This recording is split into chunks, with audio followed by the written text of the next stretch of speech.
যে মহিলা বিছানায় এই একটি জিনিস নিয়ে ঘুমান, দেবী লক্ষ্মী তার কাছে ছুটে আসেন। হ্যাঁ বন্ধুরা, যদি কোনো মহিলা এই একটি জিনিস নিয়ে ঘুমান তবে তিনি দেবী লক্ষ্মীর আশীর্বাদ পান।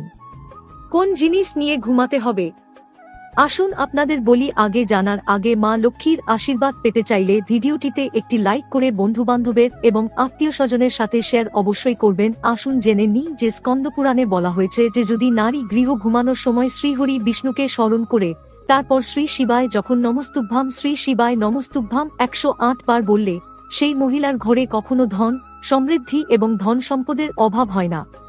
প্রতিটি মহিলার ঘুমানোর সময় এটি করা উচিত। এটি খুব উপকারী এবং সাথে একটি তামার পাত্রে জল ভরে রাখুন। এর মাধ্যমে কোন নেতিবাচক শক্তি আপনার কাছে আসবে না।